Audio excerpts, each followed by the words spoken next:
yeah, like when you look at people like Blake or Emily or, Cindy Crawford I've worked with, like they're doing farmer carries, like they're doing goblet squats. With someone such as yourself, with the caliber of clients that you have, I think that you're probably asked like maybe more often than you want. What's the program that Blake does? What's the program that Ryan does or Anne Hathaway does, et cetera. And I think that that's the wrong question. Yeah. I think that the question is, what is the thing that I can do consistently over time that's going to reap the best results so that I can, you mentioned before, get stronger and I can show up for the people that matter to me in my life, husband, kids, career, whatever it is. One of the things that I noticed, at least when I was in my brick and mortar practice, because we would do a lot of physical testing for our incoming patients, was that no one could do a squat properly. And my women specifically, we had a push-up test, and it was like, not on your knees. I want you to do a push-up on your toes, as many as you can do with good form. Rarely would they get to 2. So we have this sort of rampant problem with nobody's knowing how to squat properly. And then women, I think that most women would agree lunges and hip hinges and things with the lower body, like squats and, all of that, are great for shaping our lower body. But I think we don't pay enough attention to the upper body and upper body strength with women, which is why we see so many women who can't do a pull-up and who can't do like the pull movement, let's say, is not optimized, and neither is the push. Like not many women can do more than 5 push-ups. Right. I think they're automatically afraid that they're going to put bulk on there. Right. And listen, and I think that's, and I'm not being sexist here. I'm saying something statistically. I mean, I know more women that have stronger lower bodies than guys, but, rarely are you going to see, I'm sorry to say this, but females have a stronger, upper body than men. And I think you just said it. Statistically, they do not. I think they're more afraid to go in and to actually train. And I think when you ask me, it's not, and you were right, like it's, what are their programs? I think it's more, what do they do in common, right? Like, what do I have all of them do in common? And the first things that I do when I sit down with them is I ask them about sleep quality. That's like probably number one. I ask them about, new things going on nutritionally, digestion, hydration, like those to me are really important things. And then I get into activity level, and then the program is going to change, right? It's going to change according to equipment. It's going to change according to inefficiencies on how someone moves, right? If someone can't externally rotate that, that arm, or they have poor thoracic extension, I'll work on that stuff, right? I'll work on that in their movement prep, or prehab, or warm up, whatever the hell that you want to call it. And then after I'm focusing on the kind of unwinding the body and trying to recreate some mobility in the body, then we're getting into the training portion of it. And there are things I have to focus on also, like, what are they interested in? If someone's coming to me, they're like, I absolutely hate doing this. I'm a good enough coach where I can get a very similar response from having them do something that they don't absolutely hate. So I do understand that the entertainment effect is important. But yeah, like when you look at people like Blake or Emily or, Cindy Crawford I've worked with, like they're doing farmer carries, like they're doing goblet squats. Like they are, some of them might be, one might be learning to, do a kettlebell swing, and I may never have another one do a kettlebell swing. Why? Because one, it just aggravates them. They're always living in extension. Their low back for some reason just lights up. So I'm not going to be stubborn and say, let's continue to do this. I'm continuing to find out and understand why that happens and focus on those things. But the juice ain't worth the squeeze. Like I'm going to turn around and I'm going to find something else, different to still give them that same response. Pushing sleds. Yes. Pressing, pulling, getting them doing pull-ups. Banded if I have to, maybe in the beginning with the push-up, which I think is one of those foundational movements that we should all do, or we should have the strength to do. But if they can't, we'll have them do it on an elevation. I'm trying to enhance the push-up by talking to them about how push-ups are moving plank and engaging the lats and engaging the glutes and having it move in one piece rather than always going into extension. There are things that I'm tightening up on that in time, I believe a goblet squat, like it's not just about the lower body, like a lot of core there, a lot of upper body has to stabilize that. Like, do we have to have a bar on our back? I did today, but most people don't have to have that. It's something I enjoy doing and I've earned the right to do. So, again, being strong is something that I feel like a lot of women should continuing to be focused on, right? And not just cardio, cardio, cardio. You know better than anyone. It's like, well, if we develop muscle on our body becomes a little bit more of that fat burning furnace, right? We'll increase that resting metabolic rate, which means we're burning more fat calories at rest. That's important. Is cardio still important? I love cardio. I enjoy it, right? I like getting that mindless sweat, but I'm not in there. If I have to lean out for the cover of Muscle and Fitness, which I might have shot last October, I'm not sitting there like cardio, cardio, cardio. Like my training doesn't change. My macros are a little bit more dialed in and I'm paying attention. Is it HIIT cardio? Well, I might be really stressed out from the amount of training and my nutrition and maybe work and other things. So maybe HIIT cardio isn't the best decision for me. Maybe it is steady state. Well, I heard HIIT cardio was the best for fat burning. It's like these are all minuscule, best. It's like, what does that mean? Like they gave it to a focus group of 10 people and they might've gotten a little bit of a better response to it. There's so many variables that they're not taking into consideration that I need to take into consideration as a coach. If someone's taxed, if they're just fatigued, if they're not sleeping well enough, HIIT cardio might be the absolute worst decision for them, right? So I think a lot of times we need that coaching element. We can't just look at it what's on paper and say, oh, well, so-and-so did it. They're an influencer. They look great. Yeah, but that's what worked for them. I want to talk a little bit about fitness. Obviously, very well known. You and your wife are, very well known for your, we'll say, knowledge and experience in bodybuilding for men and women. And I wanted to at least touch on the myths for training for women. I've had Sal Di Stefano on the show.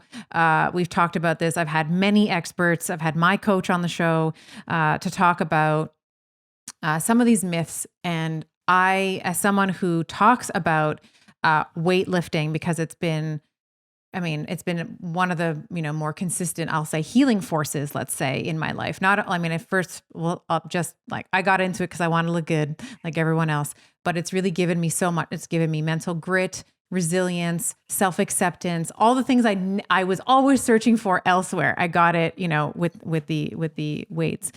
But the thing that I still bump several times a week. Aren't I going to get bulky? Aren't I going to put on too much if I start lifting? Because I'm always advocating for, I'll say heavy lifts always, and then the way that you do it in the set, and I'll talk about kind of different, we'll say hormonal compositions of a woman's menstrual cycle when she's in her reproductive years. But I always want women lifting heavy to the point where they are coming close to fatigue, muscle fatigue. And you can do that in a 5 rep set. You can do that in a 30 rep set. So, and I kind of oscillate all over the place with that. But can you speak to this myth that perseverates, I don't know why and how, that women are going to look like the Hulk if they start lifting weights? Yeah, that's like saying, I really don't want to start driving because I'm afraid I might end up being a NASCAR driver. Yeah. So as someone who has spent their entire adult life trying to get too jacked, and basically if I was in a suit, you'd say, oh yeah, that guy's fit. I muscle looks good. Are there some, like my wife is, when she was at her peak of muscularity, she's kind of dialed it back a little bit, but when she was at her peak, and she's a lifetime drug-free athlete, she was about as muscular as it gets for a woman. And still, when she was in the gym, she'd have women come up to her and, oh my God, you look so fit. What do you do? Do you do PX90, or whatever it is, or CrossFit? And she's like, no, I squat, deadlift, hip thrust heavy, X, Y, Z. Because for the most part, muscle looks good. It's body fat that doesn't look good. Now, are there select women who can get really muscular? Yes, but again, that's like worrying about going outside because you're going to get struck by lightning. Well, you'd know if you were that woman. You'd know if you were that woman. Yeah. Well, and the thing is, it's not difficult. Muscle is not difficult to lose. So if you start getting too muscular, just stop training as much. It's really not difficult. So yeah, I think that this is just one of those. I read a quote one time, and it might tick a few people off, but I really like it. It's women lifting heavy is feared by two types of people: men who fear women and women who fear work. And I think that resistance training actually for women is an absolute game changer. Like, you will see women who are just like come into so much confidence. Like, I always joke, my wife loves to take souls in the gym. And so what I mean by that is if she's deadlifting, she's looking down the line at all the men that she's deadlifted more than. And she's like, yeah, got you. But like, not in a nasty way. She's just like motivating. No, but in an empowered way. Yes. It's like, I am strong. There's something beautiful about feeling strong. I said this to Sal when he was here. I said, like, I'm totally people are going to write in and be like, I can't believe you said this. But I sometimes, like, my partner and I will, we're going for a walk, whatever. We'll go for a dinner, and then we like to go for walks after our dinners if we're going out. And we'll be walking, and I'm like, I could take that guy. Okay, maybe that guy's a little taller than me. But if we were in an alley, it wouldn't be my wallet that was getting taken. Like, I wouldn't worry about it, right? And I think that, and I don't say it in a derogatory, I'm not trying to be derogatory. I'm trying to say that I feel strong in my body. I feel like I could, if we're going to the extreme, I had to defend myself. Like, I could take someone. I can pull up my body weight like 8 times unassisted. I can squat. It's like a decent squat, 195. Like, I feel like that's a good amount for a woman. And, and my hip thrust is like easily double that, So I think that, it's wonderful to put in the work, because there's nothing, and I said this to Sal, like, there's no other game. Like, there's, and I get a lot of women in perimenopause that are like, listen, Steph, it's not working. The things I did, like, now when I'm 45, they're not working the same way that they did when they were 25. So age is always like kind of top of mind, but we also want to be thinking about, how can you put on as much skeletal muscle now in arguably a more anabolic environment where we have estrogen and testosterone still cycling, so that, and then continue to do that after menopause in this postmenopausal kind of time, so that you were saying the grip strength, the ability to get off the floor unassisted, all like like, I've seen images, I'm sure you've seen them as well, these sarcopenic, like these femurs with this fatty infiltration of like the glute and the quad. And it's like, I never want to get there. Yeah. So I think the first thing I said is, there's actually a recent study that came out that showed that postmenopausal women were able to gain just as much muscle as premenopausal women as a percentage of their starting lean body mass. So the rub being that at postmenopausal, they had a little bit less lean body mass to start with. So the absolute amount of lean body mass they put on was a little bit less than people who were young, but they were still able to add significant lean body mass. And that actually, interestingly, right across the street from where I did my PhD was the kinesiology department at University of Illinois. And when I was there, they were doing a study where they took frail elderly people who could barely stand up off a chair. And they started them out with basically just high box sits, right? So they would like just go down a few inches, touch a box, and come back up. And then they gradually lowered the box. They got to the point where some of these people were actually holding weights and doing this, and going down to basically a parallel box. And they were able to show significant muscle hypertrophy and we're talking about people over age of 75. It is never too late to start this stuff. In fact, if you haven't, now's the best time that it's ever been. And the differences in bone density, people talk about calcium and vitamin D. Go lift weights. That is the most powerful, that will improve your bone density more than all that other stuff combined.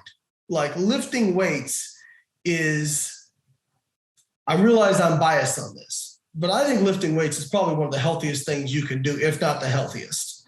I think it's a reasonable bias. I think it's a reasonable bias that would be difficult to tear down. I don't think there's anything quite like exercise in drug form or any corollary that I can think of that would mimic the short and long-term effects that exercise gives you. Yeah. And I think more to the point you talked about, like just if it was just about like the muscle I gained and the strength I gained, that's great. But like the stuff that exercise taught me in my life, I would never be as successful as I am today if it wasn't for lifting weights. I would never develop the confidence I have today if it wasn't for lifting weights. Like that, being able to struggle, overcome, adapt, that gave me the fortitude to try other things that were even harder, and then other things, and then other things. And it just, I always tell people, if like the only thing you learned from lifting weights was how to grow muscle, you weren't listening for the life lessons that you were missing out on. Like you weren't listening to the teacher.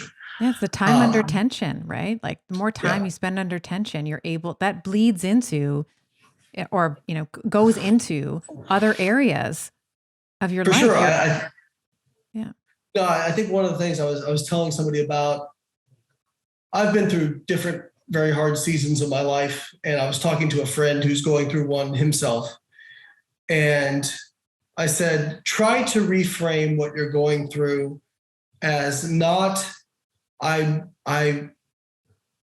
hope life will get easier. It might not, but you will get more adapted at carrying the load. When my best squat ever is 668 pounds. Oh man. But wow. I always thought like, oh, if I squat that much, 400 or 500 pounds will feel light. Here's the secret. It doesn't feel light. It still feels like 400 or 500 pounds. I'm just better adapted at handling it. Right. Right. So, and again, just those lessons that you carry over from lifting weights that you can carry over into life. So yeah, I think if there's people who are listening who, are worried about lifting weights because of societal pressures, or they're worried about getting too bulky, one, highly unlikely. And two, you are missing out on so much. And honestly, you don't even have to be like Stephanie and I, where you're doing, an hour or two a day and, 4 or 5 days a week. Like even 30 to 45 minutes, 3 times a week will have a huge effect. Even without weight loss, will have a huge effect on your health. So let's talk a little bit about physique building for women. I know we've been kind of dancing around it a little bit. We've talked about low intensity, steady state. We've talked about high intensity HIIT training. I always get this question, and I have a couple of thoughts around it, but I'm curious about your response.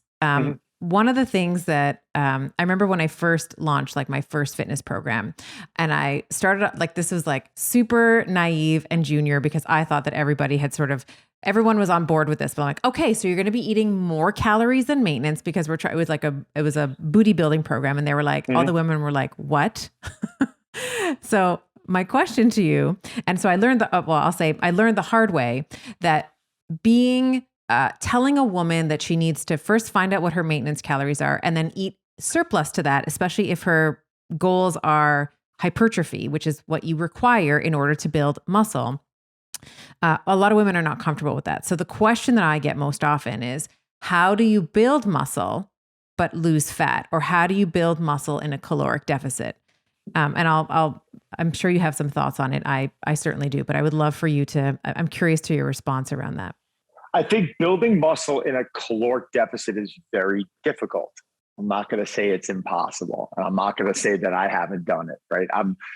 For me to be in a caloric surplus over the last 25 years, am I going to tell you I've been in a caloric surplus all the time? Absolutely not. I've probably been more towards maintenance calories into a deficit than I have been in a surplus. And I remember since I really started this, I probably put naturally, probably about 35, 40 pounds of muscle on in my lifetime, which is my lifetime of training, which, since, I'm sorry, let's do the math. And I started when I was 16. So yeah, it's close to 30 years. So I think like most people, that sounds like a lot, but in that period of time, it really doesn't. What I try and do with people is I try and understand where are their calories at, because if a woman's consuming, and I'm just saying women right now, because I know you were saying this is the majority of the people that you work with. If a woman's consuming 1,000 calories a day, which is probably underneath where they should be consuming, right? Would you agree with me? Like most Oh my women, goodness. Most women are, and most women are around that. They're around 1,200 calories. Which is why I'm saying that at 100%. It's probably more like, 1,000 to 1,200 calories, but let's just say 1,000 for math purposes. And they go and they find out that their total daily energy expenditure, meaning the total amount of calories that they need, is 2,000. I will never tell that person that they need to be eating 2,000 calories that next day. I might, depending on the individual, have them increase their calories per week, maybe 100 to 200 calories a week, right? So if let's lowball, let's say we increase someone 100 calories a week, which could be, 25 grams of protein one week, 25 grams of carbs another week, granted, 4 calories per gram. So that would come out to 100. That's going to take 10 weeks to get them up to their TDEE. So while I'm doing that, I'm looking at, well, how's energy? How's your energy, right? Is your energy improving? How's body composition? Well, I gained a pound. Well, I'm not too worried about a pound. That's probably water weight. We'll probably get your metabolism and things to speed up a little bit. How's your sleep quality? Sometimes I've actually had specific individuals' body composition improve. Like, oh my God, I haven't lost any weight, but my pants are fitting me looser. I'm like, well, what else is going on? People are commenting, I'm losing weight, but I'm not losing weight. What should I do? Keep doing what you're doing, right? So I take a real simplistic approach there, but I also just understand that, like, it's so individualistic. I have 1,000 people in my challenge this month, and I have one guy that we sent him to a nutritionist, one of my in-house nutritionists. We've worked with him over time, and his body just does not do well with a higher level of carbohydrates. I'm a carbohydrate person, right? Like to prep for, my cover in 2018, I just had to look up at it. I was consuming 300 grams of carbs a day through sweet potato and jasmine rice and maybe it wasn't Haagen-Dazs and cookies. No, it wasn't Haagen-Dazs. No, it was also so understanding, like, I'm cutting carbs most of the time. I'm like, okay, no, you're cutting bad carbs, but our body still needs that energy. So it really is a tough question to answer because, I do have to go against, my own rule book sometimes and understand that you could try something with someone over time, but, sometimes you got to go against the grain of what it is that the majority of your people follow. But, I can tell you right now that most people that I find that are already in that deficit of 1,000 to 1,200 calories a day, where are you going to go? So when a nutrition comes to me and they're like, to burn body fat, you have to be in a deficit. I'm like, absolutely false. Like, I don't care what nutritionist sits down with me. I don't care what your degrees are. I don't care what doctor you are. Absolutely false. You do not have to be in a deficit to burn fat. You don't. You can clean up your calories because all calories aren't created equal. Some people say they are, but let's face it. If I was to turn around and feed one of your clients 3,000 calories a day through McDonald's, and they're consuming that processed food and that sugar and what that's doing to hormones and what's that's doing to sleep quality and energy level and, just overall quality of life, you're going to feel like shit. Right? Excuse my language, but that's what's going to happen. Energy is going to be down. Training is going to probably be crappy. You're not going to feel good. Now, if I'm sitting there cooking for you 3,000 calories a day, which is going to be really difficult to get down, by the way, because when you're doing it through clean nutrition, as well as anyone, it becomes a lot more. Well, you have fiber and you have satiety regulators that are, exactly. Thank you. And now things change a little bit. And 10 out of 10 times, I've never worked with anyone where once we just change those calories, if it's the same number of calories, you will see body composition improvement. Clothes will start fitting you a little bit better. And what are you using to measure also? Like, are you standing on some BS bioelectrical impedance scale that's like, telling me that I'm at 28% body fat? I'm like, yeah, okay, I'm at 28% body fat, sure. Or you like, and even there's other things that I'll go do, like DEXA scans, and like, I've manipulated those numbers. Like, I know how to do it. Like, you can do it. Like, I've gone in for elimination diets and 10 days later coming back in and seeing that my body fat has gone from 9 to 6. Like, really? Did I lose that much body fat in that period of time? So I also think how people are quantifying success is completely false. Right after my cover shoot, they when I went in for a DEXA, my abs were at 5, but my legs were at 9 or 10 because I've done a lot of powerlifting. So that's going to offset my body fat. So when people are like, wait a second, it's saying Donnie's is 7.5. There's no way.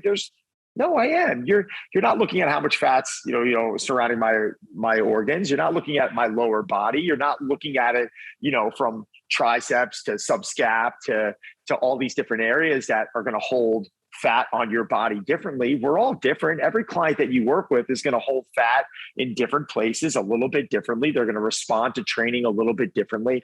It really is difficult, but there's all these different ways of measuring. And I think that kind of screws things up also, because then suddenly someone's just using something and they're thinking that's the gold standard.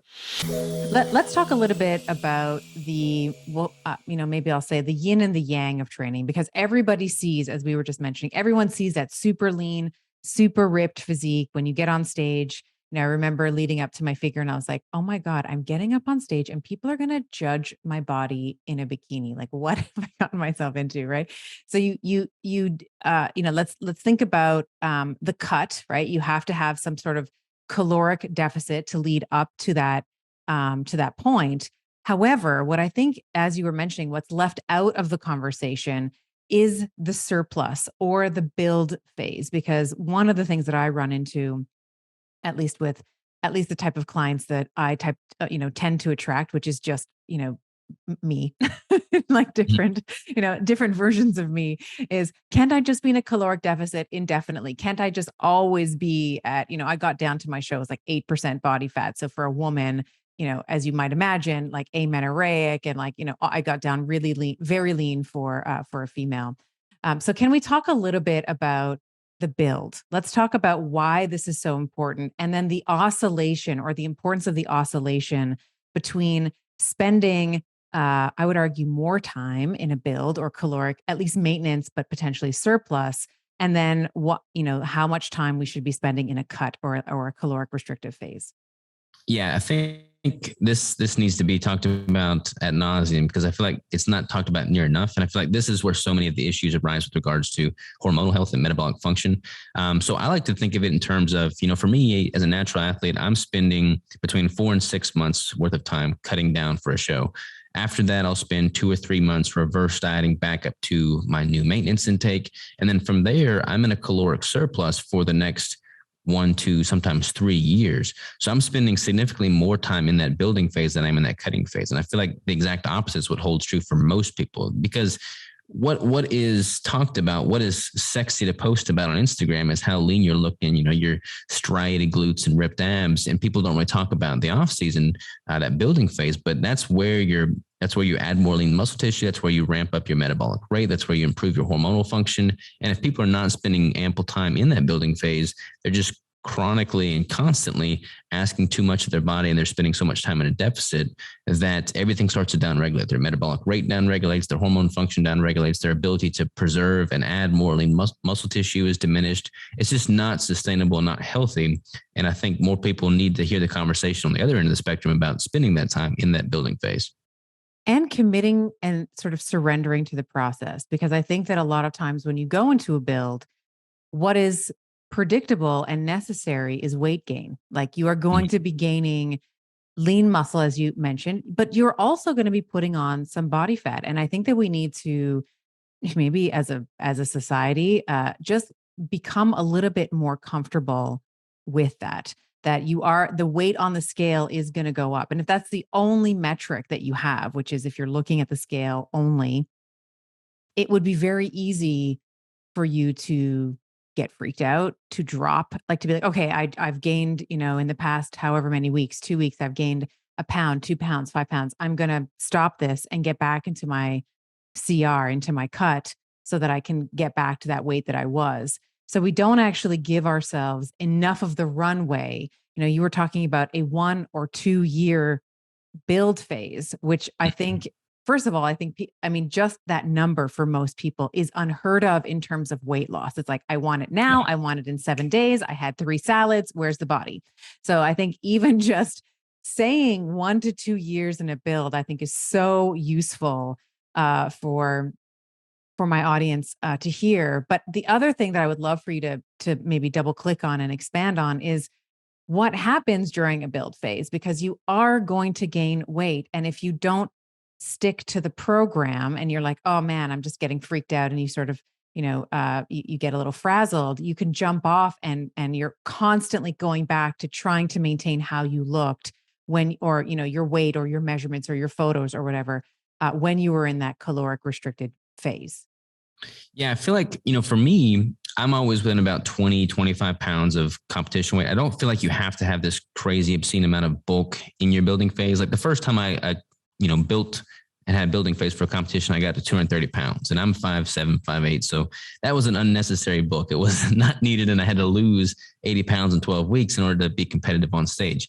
I don't do that anymore. Now I stay within a much healthier range of 20 to 25 pounds. And I feel like my body fat now, I'm about at a 15% body fat. So for me, with my amount of lean muscle tissue, I still feel good about how I look. I still feel confident about how I look in my own skin in that building phase. Now, I prefer the way I look when I'm leaner. I prefer the way I look when I'm, sub 10% body fat.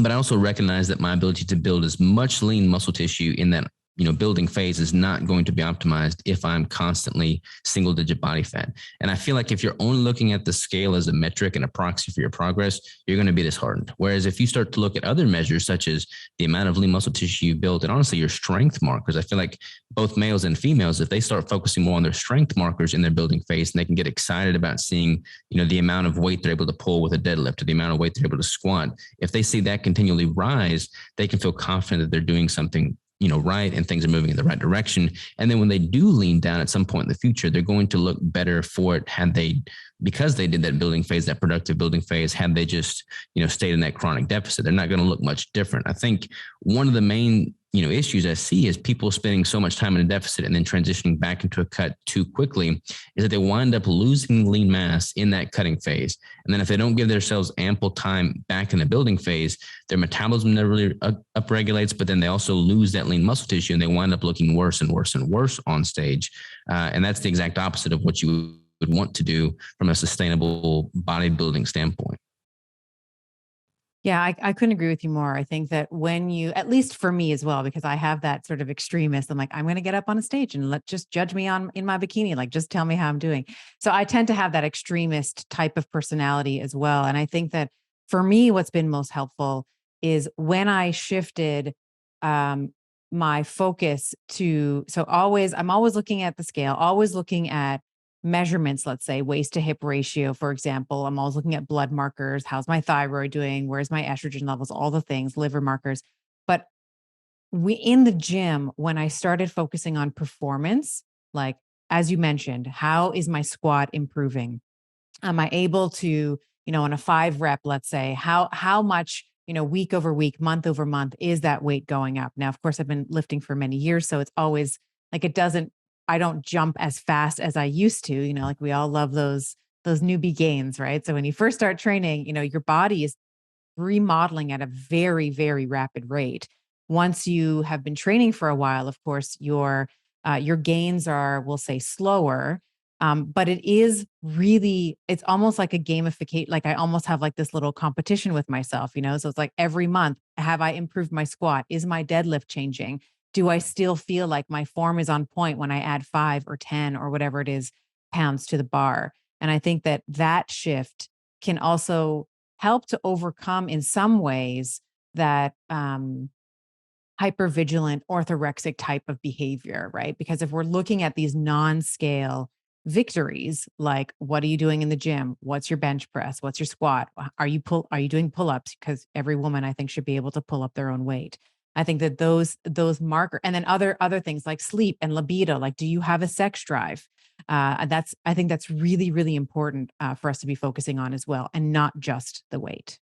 100%. I feel like if people don't focus on those other metrics, then it would be nearly impossible for them to be able to justify a building phase, because what other metric do they have to look at and know that they're making progress? Whereas if you can see a tangible increase in lean muscle tissue via the weight that you're pushing in the gym, you can feel confident that things are trending in the right direction. I feel like that at the end of the day, people need to have some tangible, feedback that they're doing something right.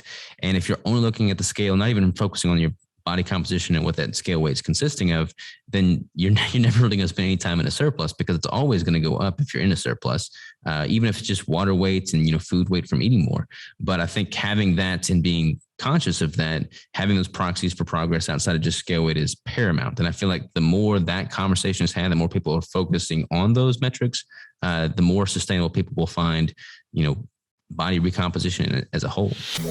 So I wanted to just talk a little bit about muscle hypertrophy or physique building, let's say. Sometimes when I say bodybuilding, women are like, what? You mean like the orange freaks on stage? It's like, no, we're talking about building a body. That's what bodybuilding is. What makes an effective resistance training session with respect to hypertrophy? So we can talk maybe you can talk a little bit about sets, approaching muscle fatigue, mechanical tension, metabolic stress. Like, I know that there's a lot in there. And again, this is why I'm like part 2, but I want to try to get this in a little bit into this conversation, and then maybe we'll get you back for another one and we can dive a little bit deeper.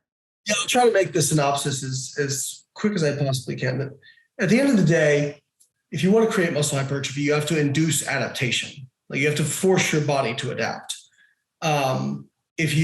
So when you go into the gym for the first time, an empty bar might be enough to force you to adapt, right?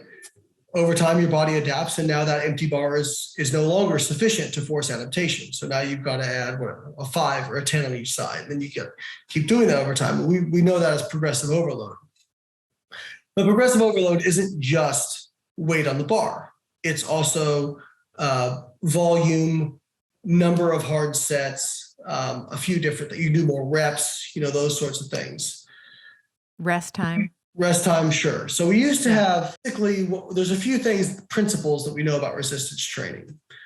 One, rep range doesn't appear to be super important for hypertrophy. You mentioned anywhere between 5 and 30 reps. I would even argue it's more like 2 to 30 reps. But there are certain advantages in terms of rep ranges just from a practical perspective.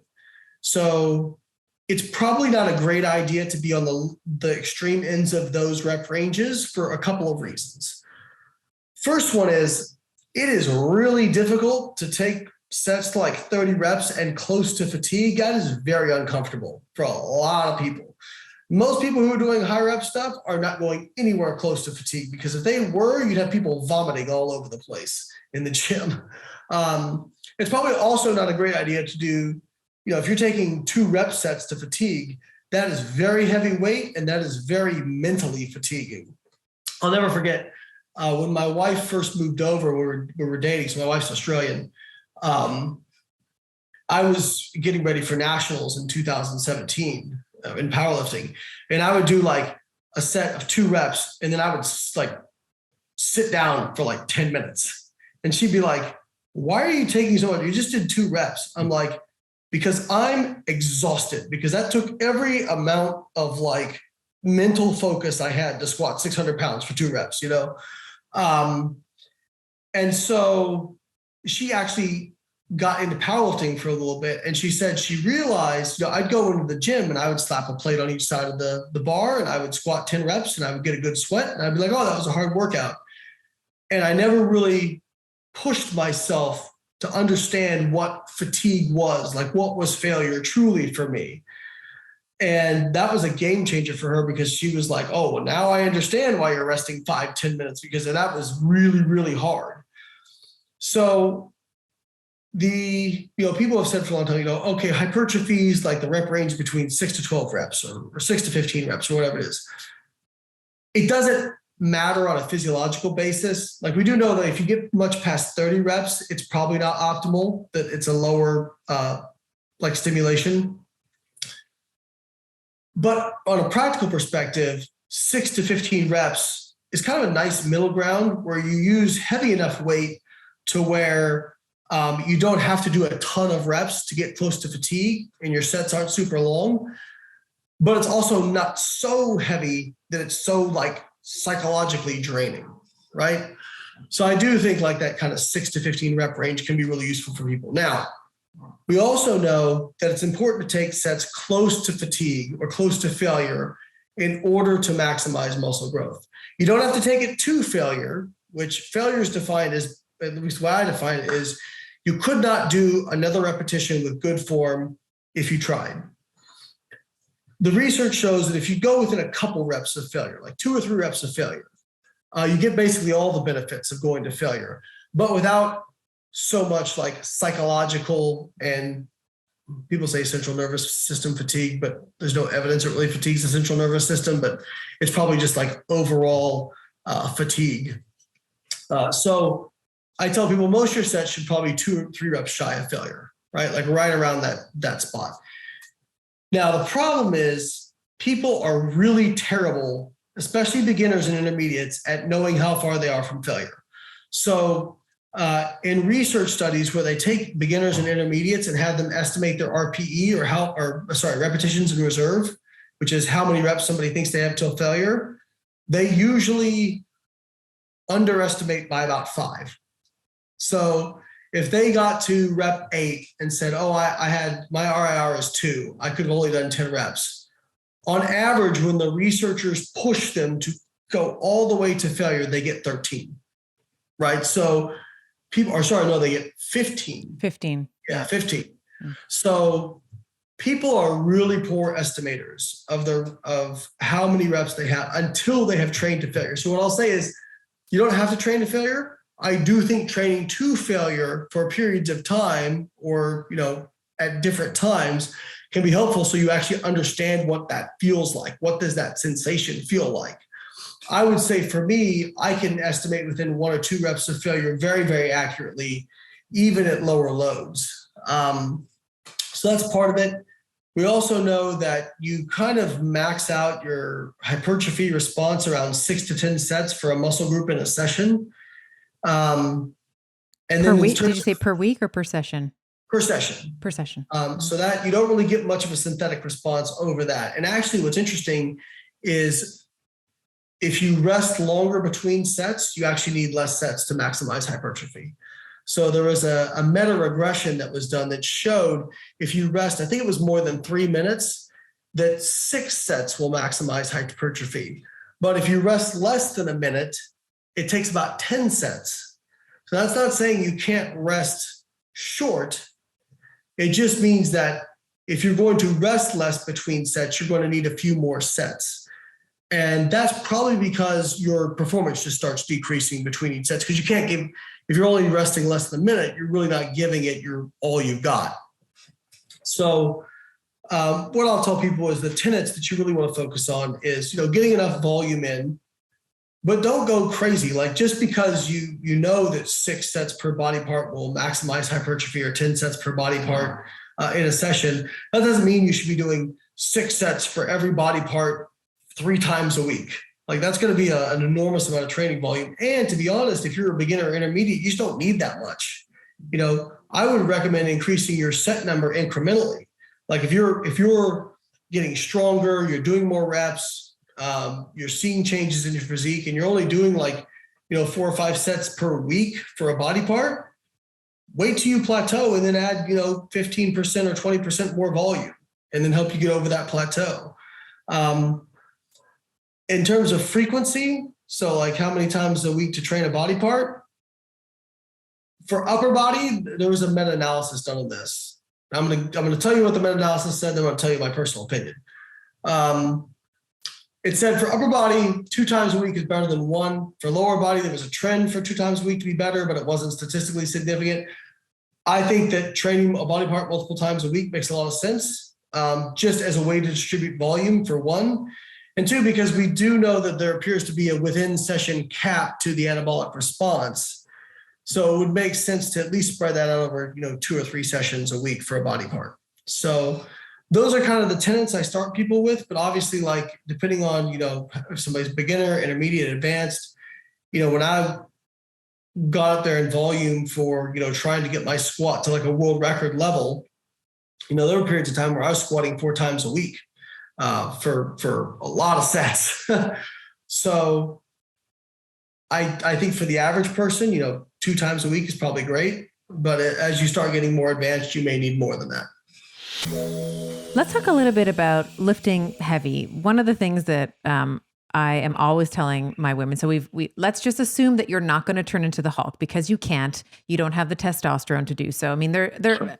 and we'll say that maybe there is a small percentage of women who have the genetic, makeup and constitution to be able to put on massive amounts of muscle. But you'll already know if you're that person, because you'll already be super lean. You would have known this your whole life.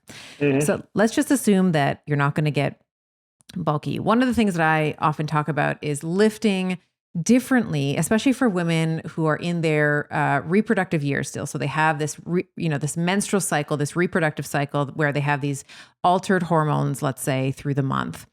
I'll say you'll change the reps, right? So maybe in week 2, pre-ovulatory, we see testosterone spiking. Like, I want you to lift like a heavy mother, like a mofo, right? Like, I want 5 to 7 reps. There should be someone there. There's like 3 to there's a spotter there because it's that heavy. But when you go back to like the 8 to 10, let's say in week 1 or week 3, because we have like lower estrogen, et cetera, that doesn't mean that you just you're just kind of like looking around. Like, it's still heavy, like no matter the sets. Oh my God. I love that you're saying this. This is so good. This is so awesome. I always laugh. People are like, oh, do you like to lift heavy all the time? And I'm like, yeah. They're like, but I just saw you do 20 reps on something. I'm like, yeah, but it was heavy. It was heavy for 20. Yeah. I don't know if I could be doing singles, which I like doing, 5s, 8s, 10s, 20s. My buddy and I, the other day, we just decided for some reason to just murder each other and just do some huge drop sets. And we were doing like 50 to 100 reps on like a finishing set. Like, it's heavy no matter what. Like, it doesn't matter. But yeah, no, I think that's when you really start taking things up a notch, like what you're talking about with doing things around an individual's menstrual cycle. But I do believe I've had plenty of women train in that 5 to 7 rep range, or that 5 to 8 rep range. But they got to believe in it, right? And they also have to understand that you can't always point the finger at the program. I'm getting bigger. Okay, let's talk about what have you been doing? Like, and there is a possibility. Like, there's sometimes, women might respond a certain way, or sometimes I've worked with a lot of models for, whether it's Victoria's Secret models or whoever it is, that their body types they really need to keep their body into a specific, requirement. And we have to be, and I also have to play to their, to their confidence level. So if they're, panicking about strength training, I'm not going to get them down to 5s and 7s in the beginning. Like, just the fact that I have a dumbbell in their hand now is all right. Let's just kind of work our way into and it's it. Okay. They're pink and it's fine as long as you have them in your hands. But you know what? I actually had a crazy story. Again, it's a stigma. It's this thing in our head. Like, quick story for you. I had a woman, very well-known name, show up into my office one day and she's panicking. And I'm like, what is it? I'm oh my God, I'm drinking too much wine and I'm having too many desserts. And I'm like, oh my God, what's going on? Like what, like, are your measurements off? She's like, no, my measurements are perfect. And I'm like, well, what did your booker say? Like, is he panicking at you right now? Is he telling you that, that your looks bad? No, he's actually really happy. I'm like, all right, listen, I got to ask you this question as your coach. Like, how do you think you look naked? She goes, I look pretty damn good, to be honest with you. I'm doing pretty good. So I looked at her. I'm like, well, what's the problem? Like, what have you been doing? She's like, I've been having a glass of red wine every night. I've been splitting a dessert with, whoever it was, I'm splitting the dessert with them. I'm like, good for you. She's like, well, what do you mean? I'm having gluten, too much sugar. I'm like, that's in your head. Like, you exercise, you're on your feet all day, you eat beautifully all day. If the worst thing that you're doing to your body, you don't do drugs, you don't smoke, nothing, you never have more than a drink. Like, if the worst thing you're having every night is a glass of wine and a fork full of a chocolate cake, and you look like that and you feel great, your blood markers are fantastic because you're going in for your checkups, good for you. This is how I want you to live. And if it becomes a problem, then we'll talk about it. But again, it's this whole thing in our head that we have to live a certain way because someone else is, or someone else is recommending it, right? And that's far from we have one life to live here. We got to enjoy it. Am I going to tell you I never have a beer? Like, of course I do. Like, I love beer. Like, I do. Like, I love, like, my wife and I, when we travel, we go snowboarding with the kids, like, our thing is to drink like good IPAs or lagers or whatever. When I'm home from that though, like, it's it's game time. I never drink at home. Like I go out to dinner, I don't drink, but like there's certain times when we were in Turks and Caicos 2 weeks ago.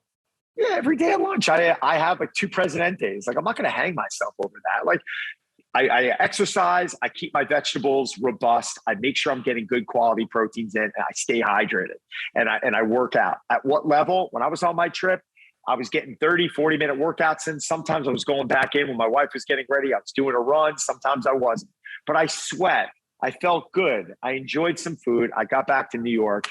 It was game time. That's how I want people to live. Like, don't live like a hermit when you're on vacation. That's when you call it a vacation, right? Like, we're not going to, if you follow these values the majority of your life and the majority of the time throughout the year, you're going to be fine.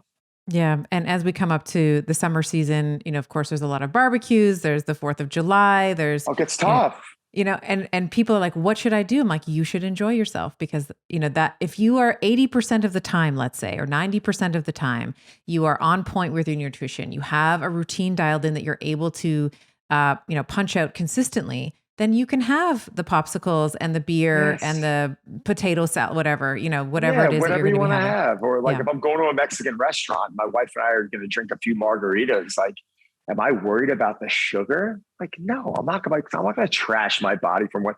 Now, if I was doing it 3 days a week, different story.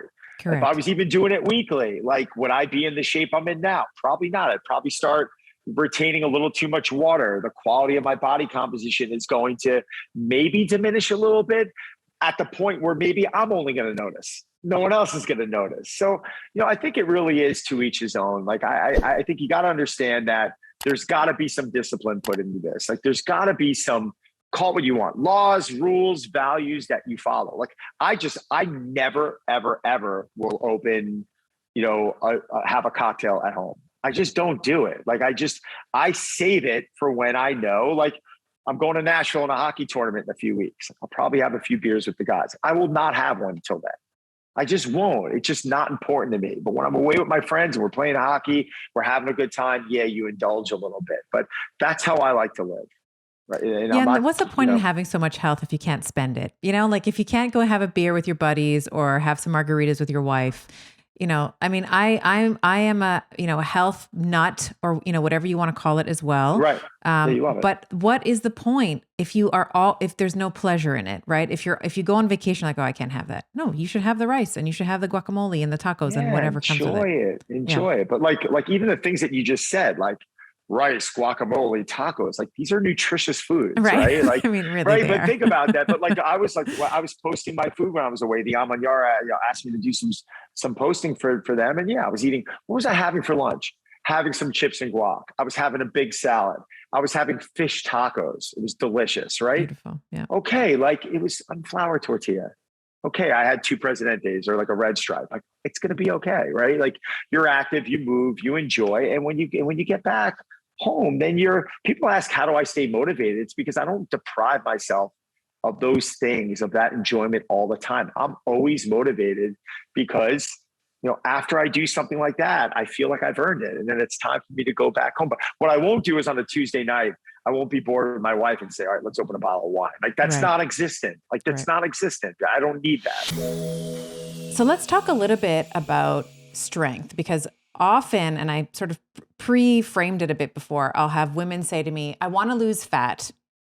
Like, I want to lose weight. Well, they say I want to lose weight. What they really mean is I want to reduce my total my adipose tissue. I don't want to lose brain weight or bone weight or whatever.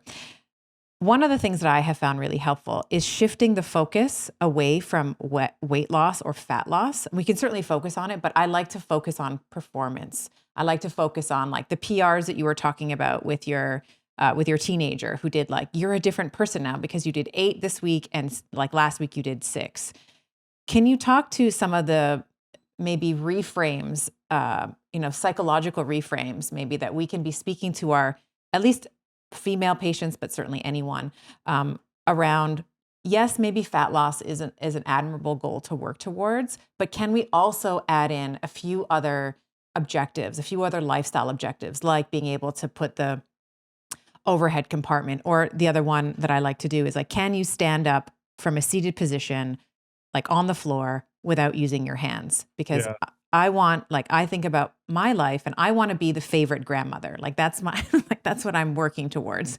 So I want to be able to get down on the floor with the toddler and play with and run after the baby and all those different things. So can you speak a little bit about reframing goals? Yeah. I want to comment also real quick on what you said with the grip strength test. A lot of people don't know that is that single metric is a better predictor of all cause mortality than almost any other single metric, just to show you how important physical strength is and what that tells you about your health. Okay. So you asked the best questions. You're bringing up lots of memories. So I remember, I don't know how many years into training this was. It wasn't very, very long, but I had this woman that I trained, and then she wanted to bring me her daughter to train. Her daughter was in her 20s, and she was recovering from anorexia. And so she said, Sal, I want to bring you my daughter. It's been recommended that she do some strength training, but she is recovering from anorexia. And I said, okay. I said, I've never worked with anybody with eating disorder. So if it's okay, I'd like to call her therapist and talk to her therapist about appropriate ways to approach nutrition. I want to be very careful, right? I don't want to, because I know fitness can actually push people into dysfunction as well, because you start to become body obsessed, right?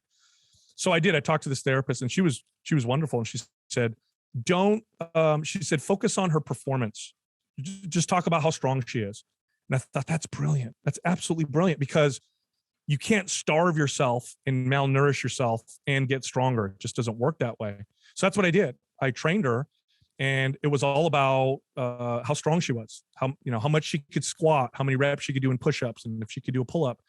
And it was exceptional how well it worked. And then I started to apply that to many of my clients, and in particular, women. Women are men also can get pretty body focused, but oftentimes women, this is what they're really focused on. It's like, I just want to look a particular way. And you can do a lot of things wrong by being body focused. You could starve yourself. You could overtrain. You could malnourish yourself because you're so focused on the scale or how your pants fit or how small you feel. But it's really hard, not saying it's impossible, because it's also possible. It's very hard to do a lot of wrong things and get stronger. You have to at least feed yourself properly. You can't overtrain and get stronger. You can't undertrain and get strong. Like, you got to train appropriately to get stronger. So performance is an amazing metric. So if you gauge your progress through your performance, especially for the first few years of training, because at some point you're not going to get any stronger at some point, but at least the first 3 years of training, if you're focused on how strong can I get, how mobile can I get, how many push-ups I can do, what's my stamina like, if you focus on those things, the physical results will follow, right? You'll get that side effect of getting leaner, the side effect of sculpting and shaping your body through performance. If it's body focused, you can oftentimes go the wrong direction, and then it's hard to reverse out of that. So I love performance as a metric. I often focus on that, especially with my female clients. It was like they'd come to me and say, I want to lose 20 pounds. And they'd say, that's wonderful, but here's what we're going to do for the first 3 months. I'm going to try and get you really strong. And they say, well, why? And I talk about metabolism, all that stuff. And luckily I'm very convincing. So I'd get them to trust me. And I'd say, just trust me. We're just going to see how strong we can get you. And then at the end of 3 months, I think you'll be pleased. And they always were. And then also focusing on performance is fun. It's really fun. It doesn't feel as negative. It's like, it's very empowering. It's just a great feeling. It's different than and you talked about the scale, man, the scale is, I used to love doing this, right? So when there was one gym that I managed for a while in San Jose over here. And one of my jobs as a general manager was I was also responsible for the sales, how many memberships we sell and training, all that stuff. And I had this really effective technique that I would use sometimes. And I would do this anytime I had a potential member come in, especially a woman who was apprehensive to, the machines and the weights in the gym, right? So I'd take someone through, I want to lose weight. And they'd be like, I just want to do the classes. I just want to do the cardio. I don't want to build muscle. I don't want to get bigger. I don't want to whatever. And I'd talk to them about the benefits. And again, I can be pretty convincing, but we'd get back to my office and they would, no, I don't want to lift weights or whatever. I'd say, no problem. And I'd say this, I'd do this thing. I'd say, here's what I'm going to do. I'm going to bring in one of my female trainers. And if you can guess her body weight within 15 pounds, I'll give you a free membership for 2 months. If you can't, then we'll talk about maybe the benefits of strength training. And they would all take that bet. I mean, everybody's like, I could guess within 15 pounds. So then I would get on my intercom and attention staff, so-and-so come to Sal's office, and in would walk in. There was one girl in particular I'm thinking about would come in, and she was this 5'2", very lean, probably 15% body fat, sculpted physique. And she'd walk in and they'd all guess that she was like 90 pounds. Oh, she weighs 90 pounds. And I'd have a scale in my office, and I'd have her stand on the scale, and, she's 130 pounds. And they would be just mind blown. How does she weigh 130 pounds? And I'd say, she's got a lot of muscle. Its muscle does not take up a lot of space. And then I would add the cherry on top, and I'd say, can you tell this person what you eat on a regular basis? And she'd say, oh, for breakfast, I had, 4 egg omelet and 3 slices of sourdough toast. And then for lunch, I had a burrito from Chipotle or whatever. And they would be blown away. And I'd say, her metabolism's on fire. Like that's where we want to get with exercise. But yeah, the chasing performance is a great way to build a good relationship with exercise. It's a great place to start. So once you determine the proper, so you determine the heart rate that you should be training at in order to maximize fat burning capacity,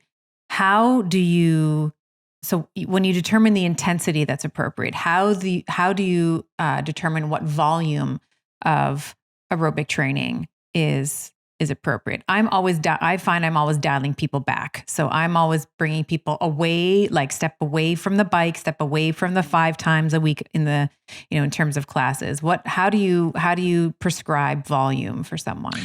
Yeah, it's hard. It depends on the person. It depends on, most importantly, it depends on their lifestyle. What do they have going on? Do they have a family, with 3 kids and a lot of social responsibilities, and do they work, 40, 50 hours a week, 60 hours a week? And if they do, are they able to train 100 miles a week because they're running a marathon? Because that's what so-and-so said years ago, and all the magazines say, well, you have to run 100 miles a week to run your, well, that's a disservice they're providing, because that individual will burn out even at aerobic training at the right level at 100 miles a week, because that can't be maintained. And so you have to look at that and fit their training into their lifestyle. And that's not easy to do either, because the idea is that we have our life here, our families and our work, and then we train. We're trying to train over here. And so you have people doing things like getting up at 4 a.m. to get their workout in. And as a result, lose an hour or 2 of sleep every night. Well, that's ridiculous, because they actually get stronger with the more sleep, the more rest they get. But you can't rationalize that. They have this 100 miles or whatever the number is for runners or for cyclists. So I take the distance out of the picture for them. I say, look, I'd like you to train by time, not by miles. So with your schedule, it looks like you could do an hour of running 5 days a week and 1 day of a longer workout. And I don't care how many miles it is. If it's a runner, there's no preconceived idea that you have to do this or that. And so don't even think about how many miles you're going. You're training for an hour. You're going to warm up slowly. You're going to maintain that, and then you're going to cool down. And after an hour, you're done. Simple. And that's a hard concept as well. But that's the training routine I had, and I found the same thing you did, is that most people want to do more. They're training slower, and they say, well, if I'm training slower, I need to add more training time. And of course, that's not true. So it's a tough sell all around. And I had a hard time in the beginning. I think the other thing that I try to counsel people on, and I've noticed this in my own observations around my heart rate, there comes a point, let's say I'm back to my 136 example. I'm training at 136. My watts are 120, or, you're running at a certain pace. And then there comes a point in that workout where my heart rate, I lose control of it. Like it just starts to kind of get all over the place. Like it's going up to 144 and then it's coming back down to 132. And then that's the point where I stop. So that for me, I try to look at heart rate, I try to use heart rate as a predictor of time. Like once I start losing control of that 136, where it's like, it's going up to 144 or whatever it is. And I'm trying to, use my, my parasympathetic breathing to like kind of bring down my heart rate again. And it keeps doing that. I'm sort of fighting with it. That's when I call it. Because then that's a good point. And that's what's happening. You're not, technically what's happening is you're fatiguing. And in fact, if you just work out for 30 minutes, you're fatigued, and you'll notice that fatigue because you're going to have to slow down. After 45 minutes, you're going to have to slow down a little more, and after an hour, you're going to have to slow down even more. And so, using the heart rate takes into account the fatigue mechanism, and you have to adapt to that by slowing down. And as a result, you're going to get more out of your workout. But the big thing is that, by strictly adhering to this, and this is what people do naturally, unless they're exposed to all the social traditions of no pain, no gain, for example. When people are left on their own, and I've seen a few athletes in my career who have sort of been, not exposed to all this stuff. They were kind of novices maybe, or they were in another sport, and then they came into running or cycling, and they just did things naturally. And I was really pleasantly surprised to see that. But most people have a hard time with it. But when they do it right, and they start getting better, they start getting faster, they suddenly realize that they're going much faster than they were before. And now they're going faster than they used to train when their heart rate was 180. Now it's 140. And now, all of a sudden, I'm having a hard time keeping up with my heart rate because it wants to slow down. And now they've gone from complaining they're training too slow to complaining they have to train too fast. And that could take a year or so or longer, depending on how disciplined they are. But that's always fun to see because it's an indication that they're succeeding. It's an indication that the system is working and the human body is cooperating and so forth. And so do you ever, when you have a situation like that where someone, maybe this is the incorrect terminology, but I would call that a plateau, where someone is now, they've been working at a certain heart rate, they're able to go faster, and now they have to work. Is there ever a point where you would increase the heart rate as they sort of have reached their maximal speed, or is that never happens? I would increase the heart rate if we've reduced it because they were unhealthy. So if they're on medication, for example, we'd reduce that training heart rate by 10, which is a lot, I know, but that's the way it is. And so now if we, we're going on 6 months and they've been able to eliminate their high blood pressure medication or whatever, we might move that heart rate up, or if they've had a lot of injuries and now they've been injury free for 6 months or whatever, we might increase that. But I think mostly what you're referring to is the fact that the aerobic system makes a lot of progress over the months, and at some point it will hit a high peak of performance, and that would be the place where we could add anaerobic training if that's what the athlete wants to do.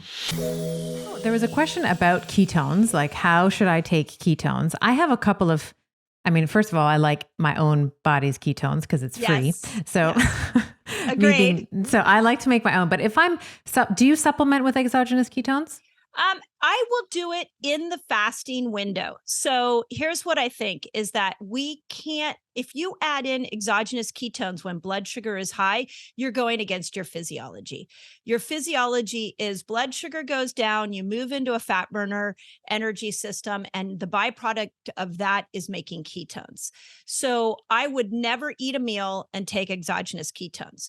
But now we use it a ton in our community where you're at hour 16 and you want to maybe go to a 24-hour fast. You're not feeling so good. Okay, let's throw some exogenous ketones in and see if that gives us a little bit of a burst to get through the rest of the day. I also don't feel like it should be a daily habit. I feel like it's a as needed, splash it in every once in a while because to your point about I would like my body's own ketones. I don't want my body to ever stop making ketones. So if you give it too much of an exogenous resource, it may slow down how well it can make those ketones. And so I love to, so I'm very aligned with you there. I typically will, if I'm in the mood for a new record in the gym, because I tend to work out fasted. So I will work out in the morning. That's usually the time that I have to work out. So I'll have some ketones with my water, let's say as I'm, 10, 20 minutes before. And then I am like Wonder Woman in the gym, like Captain Marvel, strongest, hero. I'm like pushing, punching out like new PR. So I love it as an augment to my workout regimen. I also like it right before I record a podcast because it's like plant medicine. It is. It's like I have all of this access to words that I've forgotten and I'm so much more articulate. So I really love, and that's just my own little thing. Like I don't do it all the time, but when there's like a really important there's a very technical podcast that I'm about to record or something. I have a little bit of ketones there as well. Yeah. And I think these are all great times. The absolute time I'm opposed to it is when blood sugar is super high. So in a fed state. Yeah, in a fed state. If I was to eat lunch and then, I've got a podcast interview an hour from now, and then I take my ketones, you would want to make sure if you had a CGM on that your blood sugar was down to its pre-meal moment before you would take those ketones. Otherwise, you're going against your biology, and I'm not a fan. What you brought up one thing that I really want to chat about, and I haven't talked to anybody about this, but there is a lot of mixed messaging on do women work out in a fasted state or not? A lot of people, a lot of hormone experts out there really feel that women should have protein before they go to the gym. For my body, I do really well in a fasted state at the gym, and then I come home and I power up on protein. So I'm curious what your thoughts are on that. So there is a lot of discussion, we'll say, on how do you work out? And I think that the answer is it looks like it's easier, or we'll say more optimal, to work out with some protein and carbs in the body. So what does that look like? You have some proteins and carbs, maybe you have breakfast or something, and your core body temperature rises, right? So that's also really good for your joints and your ligaments and your muscles, because if you work out in the morning, as I do, you have to be very careful not to injure yourself because you're stiff and your joints are not quite lubricated yet. So there does seem to be some evidence that suggests that in a fed state, at least your performance in the gym and which will translate to, hypertrophy and physique building, if that's the goal, seem to be better in a fed state. Mm-hmm. That being said, not all of us can do that. So the ideal time to work out is about 2:00 in the afternoon. Not everybody can do that all the time. Some of us are at work. We have school pickup and for me, the way that my life, typically plays out is that if I don't get it done in the morning, there's a less and less likelihood, like the longer that the day goes on, that it's going to happen because other things come up. Like I'm going to go for a bike ride with my kid, or I'm going to take them to soccer practice, or I have a call, or I have, whatever. So for me, I get it done in the morning. It's not optimal, I don't think, to be in a fasted state. That being said, I always make sure that I'm getting enough protein over a 24-hour period so that the net I think it's kind of a wash. So I always make sure after my workout, there's at least 35 to 40 grams of protein in a protein shake. I have some carbohydrates. I add creatine, which was a big question that came up. So we'll talk about creatine. We got to go into that because a lot of people ask that question too. Put creatine in it. And then usually an hour to 2 hours later, I have breakfast and then I have lunch, let's say at 2 or 1 or whatever. And then I have dinner with the kids at, whatever it is, 5 o'clock, 6 o'clock. So over the course of a 24-hour period, I'm making sure that I'm getting sufficient calories, which is important if you're trying to build muscle. You can't really build them in a deficit. It's harder to do it. And I'm also giving myself the minimum. I'm not just doing the minimum. I'm trying to do a surplus in protein in order to be able to maximize that muscle protein synthesis chemically from my diet, as well as the mechanical stimulus that I'm garnering from the gym. So I think that you can still listen, I have trained fasted for decades. Me too. I've built muscle. So it's not that you can't do it. It's just, if you have the luxury to choose, it seems like the literature suggests that being in a fed state is going to be better for your performance, better for your joints, better for your recovery. But if you're not able to do that, that doesn't mean that you shouldn't work out, because that is far worse than working out in a fasted state. And I'll say that my preference also has, and maybe this might be my adaptation, I don't know, but I don't like typically working out fed because I just feel full. I feel heavy. Yeah. So I prefer not worrying about my digestion while I'm lifting. Yep. So that's just my own kind of 2 cents there. But if you the whole thing is work out whenever it works for you. Yes. And if you have the option to choose, then I would choose fed over fasted. So I agree with you on that. And a couple of principles that I've been playing with different patients of mine and played on myself is the idea that when we're in a state of autophagy, we are in a state of repair and breakdown. The body's getting rid of the things that don't work for it. We know sleep stimulates autophagy. We know HIIT training stimulates autophagy. We know that fasting stimulates autophagy. And when we've been in a state of autophagy and we're fasting, we also know that there's going to be higher requirements for exercise from glucose. Those muscles are going to have to dump glucose that might have been stored in there. And if you have carrying a lot of extra weight, it actually might burn more fat around those muscles in order to get access to stored glucose. So a trick that I have seen work over and over and over again is work out in a fasted state, whether it's cardio, whether it's weightlifting. If you can even make sure you're in a state of autophagy and that works for you, that's a whole nother discussion. And really empty out those muscles, break them down, and then come home and power up on protein, get back into a state of MTOR. And now we're back into growth. What I am seeing in perimenopausal women is that is the key to muscle definition. So you're not only building muscle, but you've really broken down extra glucose that might be preventing and breaking down fat that might be preventing the muscle from revealing itself. So I'm curious what your thoughts are on that, but that is a little hack that I have seen work really well for women that are like, why can't I get my muscles to show? I want more muscle definition. That's what I've seen. Let's do a slight left turn and let's talk a little bit about muscle building and how we build muscle on a ketogenic diet. I think that this has been, we'll say, argued maybe ad nauseum in the fitness space around what are the requirements for muscle protein synthesis? What are the requirements in terms of carbohydrate intake, in terms of preventing the catabolic or muscle protein breakdown, let's say, and the role of insulin and by extension carbohydrates play in that.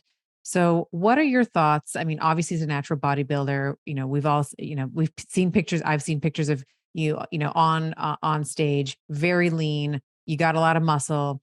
I think that there's been people that have said or commented like, oh, you got all that muscle kind of before you went keto, So what do you say around, and maybe we can talk a little bit about the mechanics and the physiology around muscle building when we are on a ketogenic diet, and maybe there is a modification of the ketogenic diet that you're following where it's maybe not moderate to low protein, it is a little bit higher. Like explain what's going on in terms of the macronutrient breakdown of a ketogenic diet and the ability to put on lean muscle mass.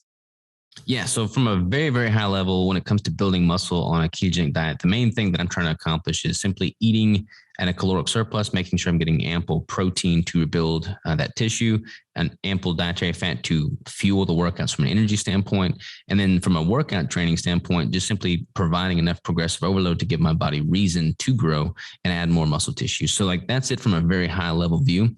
The naysayers that, comment on my post and say you built all your muscle with carbs, they're not wrong, but that's simply because I did so much training before I ever even found the ketogenic diet. Kind of like you alluded to earlier in our conversation, once you've been training for quite some time and you have more muscle maturity, your ability to tap into those newbie gains is diminished. I mean, I put on 20 pounds largely, which was muscle my first year of training, but that's not going to happen after I've been training for 5-10 plus years. And this is definitely the case with natural bodybuilding. I mean, if you look at any of the elite level natural bodybuilders, they're ecstatic if they're able to see a 1 or 2 pound increase in their stage weight, every time they step on stage. Like that's kind of more realistic expectation than assuming that you're going to put on, 15, 20 pounds of solid muscle. That is also the case as you age. But when it comes to the ketogenic diet and optimizing for muscle growth in that context, simply eating enough calories, eating enough protein, and training hard enough is the main levers that you want to pull. There's a lot of studies that show there being an advantage to carbohydrates with regard to adding more lean mass. But so many of these studies are skewed because they're looking at lean mass counting, just everything that is not fat mass. So when you eat a carbohydrate heavy diet and you're going to have this, super compensation of muscle glycogen, so to speak, which is going to measure an increase in lean mass, but that doesn't necessarily mean that you have more skeletal muscle mass. So really kind of comparing apples to apples is super important when looking at different ways to build muscle and different diets to do so. And so how do you structure your training? So your primary, so what, and or actually before we even get there, when we're talking about the macro split that you're following, is it like a 70-20-10? Like what is or is it more of like a quad, like it's 80? Like what is the macronutrient breakdown typically for you? Yeah, so that changes quite a bit depending on what phase I'm in. When I'm in a building phase, it's pretty close to a 1-to-1. So 1 gram of protein per pound of 1 gram of protein per gram of fat. So that winds up being about 69-70% of my total calories coming from dietary fat. And that's a pretty sustainable intake for most. It's easier to find foods that kind of fit that macronutrient distribution. When I'm in a prep, I'll start at a really high fat ratio of about 80%, and then I'll taper that dietary fat while simultaneously increasing my protein till I find my own unique protein threshold. And from there, I'll start dropping both fat and protein. So my macronutrient ratios are constantly in a state of flux while I'm cutting. But in the building phase, they're typically pretty close to that 1-to-1. Yeah. And when you're at that 1-to-1, you're still going to get that thermic effect of food, and you're having enough protein so it's satiating. So it's not that you're not getting enough protein to stimulate muscle protein synthesis, which we know, at the very minimum, we're talking about 2 to 2.5 grams of, let's say, leucine, which is an amino acid that's important in that MPS process. But let's say equating to about 20 to 25 grams, let's say, of protein per meal at a base minimum. You're easily getting that. Yeah, that's a really good point too, because I feel like so many people kind of what we were talking about earlier is they're not having enough caloric runway at the onset. So if you're only consuming 1,000 calories per se, you're trying to maximize your performance with a ketogenic macro split, then you're not really getting ample protein in that context. Because if you've only got 1,000 calories to work with and 70% of those calories are coming from dietary fat, you're probably not getting ample protein to make up for your lean mass. Whereas if you're taking in 3,000 calories, 2,500 calories, then you're able to maintain totally sufficient protein intake while still operating at a very high fat ratio. And so my question before that I want to make sure that I don't forget to ask you is, what does the training look like? We know that there's a lot of ways to skin a cat. We can have time under tension. There can be a metabolic stress to the muscle, what I like to call like finishers or dessert, right? You're just doing like reps on reps on reps. What are some of the ways that you like to, you're in your build phase? Obviously, the I would assume that the goal is 1, hypertrophy, and 2 is strength. So how do you structure the weight training? What is your splits like? And what does what does the programming itself look like? Yeah. So I kind of built out a split for myself that is basically, it's an 8-day heavy hypertrophy split. So for every 8-day window, I have 6 training days and 2 recovery days. In those 6 training days, each muscle group is basically getting targeted twice, one of which with a heavy focus and one of which with a hypertrophy focus. So kind of confusing, probably easier to draw that out for a visual. But basically over the course of an 8-day window, there's 6 training days, in which case every muscle group, like legs, for instance, is getting targeted twice, one of which with, a fewer repetitions, but heavier weights, the other which being more of a slightly higher increase in, total volume via more repetitions, but a slightly lighter weight. And honestly, I pretty much maintain that in both the building phase and the cutting phase. A lot of people make the mistake of they drastically change their training style when they transition into a caloric deficit, because it's harder to train heavy and with more intensity. The problem is, in the context of that caloric deficit, if you stop demanding that from your muscle tissue, like if you stop demanding that need to put in the work by training with less intensity, your body's going to become more catabolic and tap into that lean muscle tissue to make up the void of what you're missing with those calories. So continuing to demand that heavy workload from your muscles in the context of a deficit, while harder, is going to be one of the best things you can do to preserve the lean mass you've built throughout your building phase. And where do, if at all, exogenous ketones come into this? We know that ketones in general, there are many, but beta hydroxybutyrate is the one that we're all, sort of more well versed in, prevents, catabolic activity, let's say. Do you supplement with exogenous ketones? Are you relying with your own endogenously produced ketones in prep and in your build phase and in the cut phase? I don't really use them so much in a cut phase, simply because I want to lean more heavily on my endogenous production of them. And when I'm in a caloric deficit, my ketones are through the roof anyways. Like I have very high circulating ketones in a caloric deficit. I've been playing around with exogenous ketones in the building phase, simply because I don't feel as mentally sharp when I'm at a pretty substantial increase in calories. And I like the way I feel with the exogenous ketones. So like, for instance, I've got a whole bunch of those ketone esters. So I've been supplementing with those prior to podcast recordings and just things that require more mental bandwidth. And I feel like I've seen a benefit in that regard. So I'll have exogenous ketones then, but I don't really use them so much from a performance standpoint with regard to my training. I feel like Wonder Woman when I take them. Like I'm always, if I do, I tend to work out fasted. It's just not for any, it's just when it fits into my schedule. Like when I train is in the morning. And if I don't train in the morning before it's time to get the kiddies, off to camp or whatever it is, or off to school, then, it can happen in the afternoon, but it's less likely because there's usually calls and things like that I'm pulled to. So I find that when I supplement, and even if I'm just sort of checking in with myself, like what's my perceived, rate of exertion? How tired am I? Did I sleep well? Whenever I take some exogenous ketones, I always hit PRs. Like I always feel like a monster. I can get into beast mode really easily.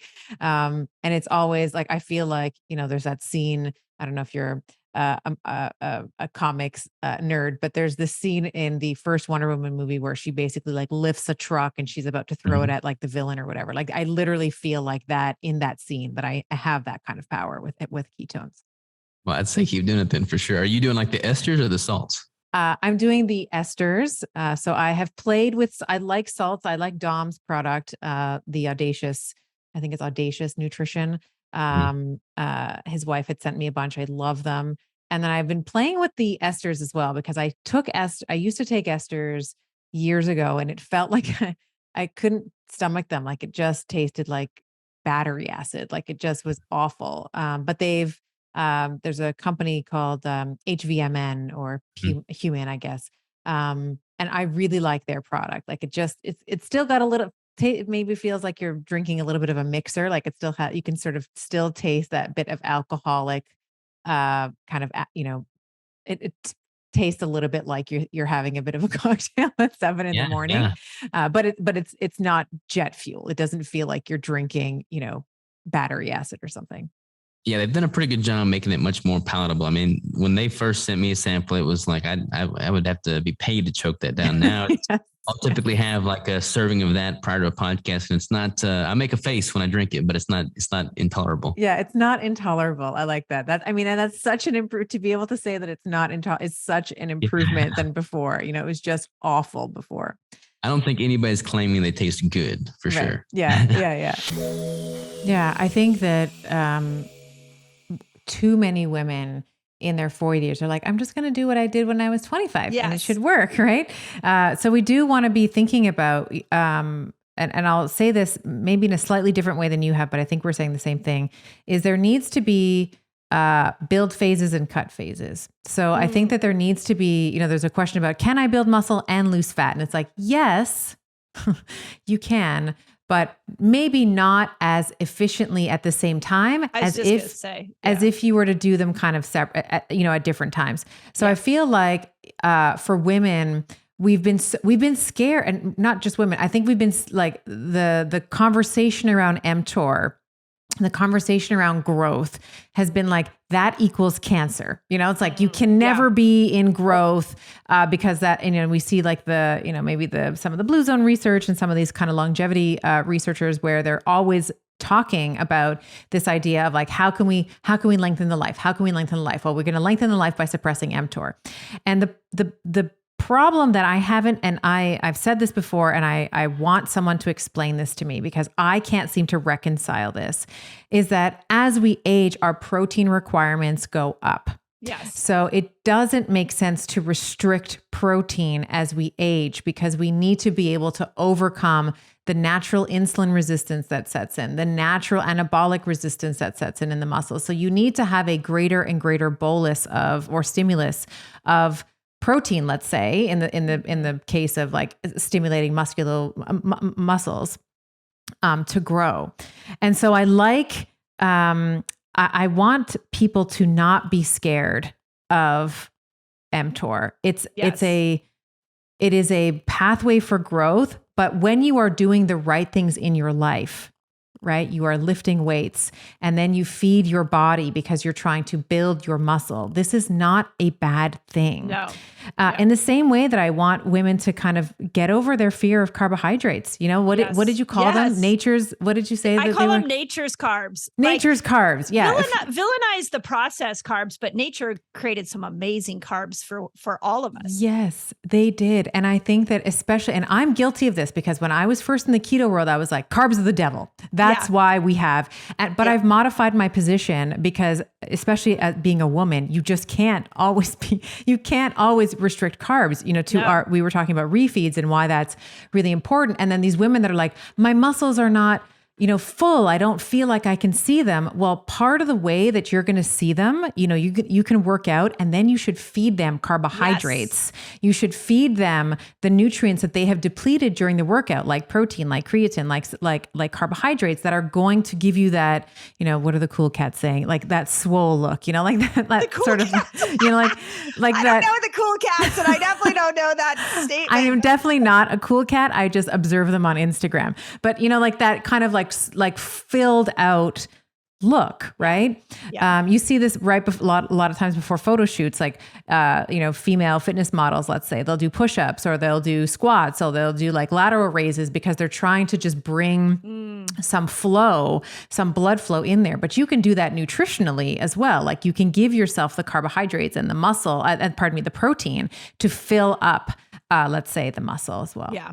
We really love absolutes is what I think. It's humans do. They do. We like absolutes. It's like, well, if I'm going to fast, then everything breaks the fast. And if I'm going to weight train, I'm going to turn into the Hulk. And if, it's like, that's not the only two options are not the Hulk or a frail, sarcopenic, 90-year-old. Like there's a happy medium somewhere to be found in the middle. But you're so right. You're so right. It's such a good point. Women, I think humans, we love extremes, absolutes all the time. Yeah. So do you do anything post-workout? Because that was also a question, was supplementation after a workout. Do you? Yeah, it's do you have the anything- creatine question Yeah, came the up a lot. creatine. Yeah. Yeah, I love creatine. So I think that women, there's like a couple of foundational basics all women should be on. We all should be on a magnesium. We all should be taking an omega-3. And if you don't have access to sunshine all the time, you should be taking some type of D3K2 blend, especially like where I live. I live in a 4-season, I live in Toronto. So we get lots of summer, we get lots of spring, lots of fall, but we also get a very cold and dark winter. So in those months, I'm making sure that there's, because I don't have access to beautiful sunshine as you might, D3. I do have access to beautiful sunshine. All the time. Yeah. Sometimes I'm like, why do I live here? But anyway, D3 and K2 in the wintertime, we do have excellent skiing. I will say that. Yeah. So for creatine, I think that so those are the three kind of like basics that for women.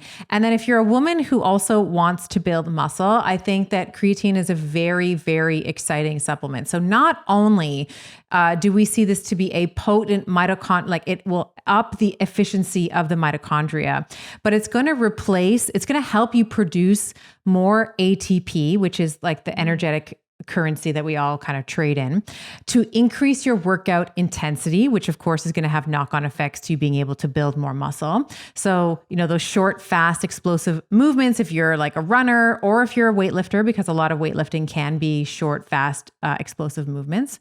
And then of course, creatine is also a fuel source, right? So it's actually your body's first choice of energy when you're doing anaerobic activity. So like the all out sprinting, like when you see like the Usain Bolts at like the 100 meter, 200 meter sprints, the first 10 seconds or so is that phosphocreatine system. So you want to replace the creatine that's been depleted, let's say in those activities.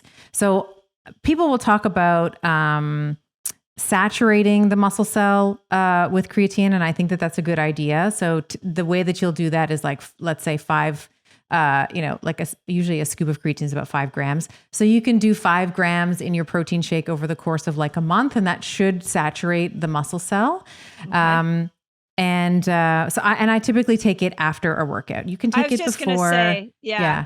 But in I typically an eating window, you wouldn't do it in your fasting window. You could. You could.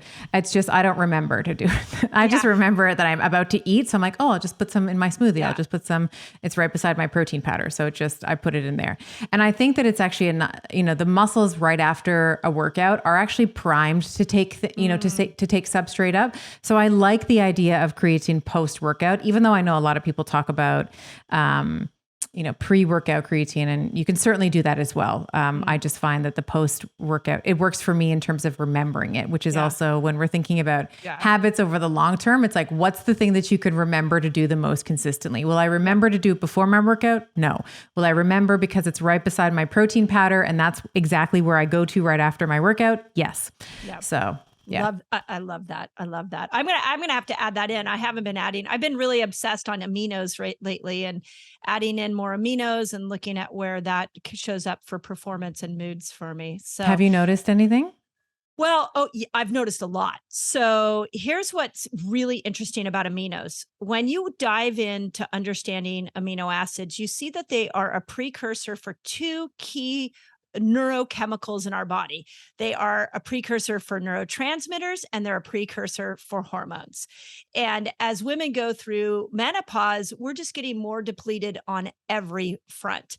So when we add these aminos back in, you start to see changes in mood, you start to see changes in energy, and I'm also seeing changes in muscle performance. Here's the trick. When you take an amino, you should feel like a mood lift within 20 to 30 minutes of taking that amino acid. So for example, a great combo, my new favorite combo to tie in what you said about exogenous ketones is I'll do a scoop of exogenous ketones and a scoop of perfect aminos, and I am buzzing and happy. And that is a great pre-workout drink.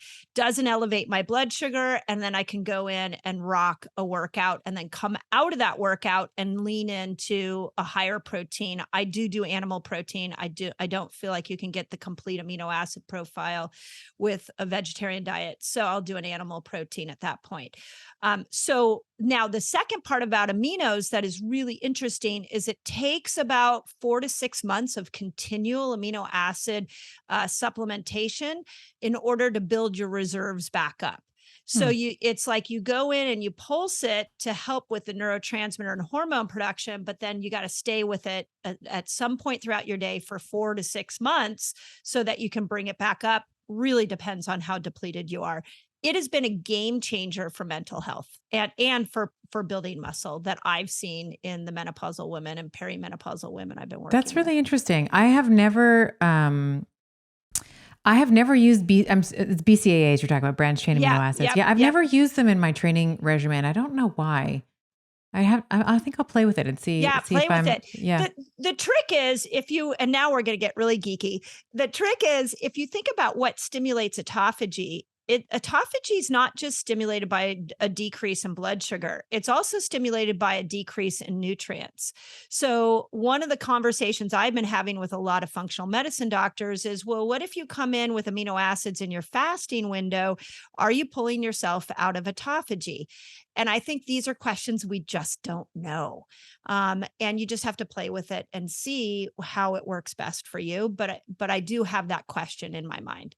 Yeah, it's an interesting one because we know that, as you mentioned before, there's a lot of things that stimulate autophagy, including training, right? You have this like cellular turnover of muscle cells as they're getting stronger. You kind of replace the old weak ones with the new strong ones. So it would be interesting. Yeah, I'm going to play with it. I've never even play with it and see. Yeah. I feel, do you know the cellular danger response where the cells get so overloaded with physical, emotional, chemical stressors that they get stuck in this feedback loop that has the mitochondria not making ATP. It actually makes a signaling molecule that tells all the other cells, hey, shut down energy production, shut down hormone production because we're in a crisis. Yeah. Well, when you break that response down, what you see is that what will happen is mineral and amino acid and some overall vitamins will be depleted, but the biggie is amino acids. So we have so many people, but specifically women that are in this cellular danger response. So when I come in and I backfill in with amino acids, I'm watching them come out of the response. So now they're handling stress better. Their moods are better. They're having more energy because those mitochondria are not making the signaling molecule. They're actually making ATP and that's what we need. Right. So it's my new game changer. I love aminos. And then you mentioned something that's very important that I talk about all the time on the show, which is why you're exercising in the first place, or even why you're trying to eat right in the first place. If you enter into that state or that, those actions through through self-hate, which everybody does, like almost nobody goes into a new exercise program from a place of self-love or self-care. And I don't want to make anybody feel bad. This is quite common. This is actually more common than not. We often, like here's a scenario. You look in the mirror or somebody makes a comment or you see a picture of yourself and you go, oh, yeah, I'm fat or I don't look good. That's not attractive or, ooh, I feel shame for that. I need to go to the gym to change that. So you're going into it from a place of self-hate. Now that's a very powerful short-term motivator. And in a short period of time, it'll get you to do a lot of things. Long-term, it'll never work because at some point you stop hating. You can't hate yourself forever. You just can't. It's too self-destructive. And then you hear this. This is what you hear, quite common, right?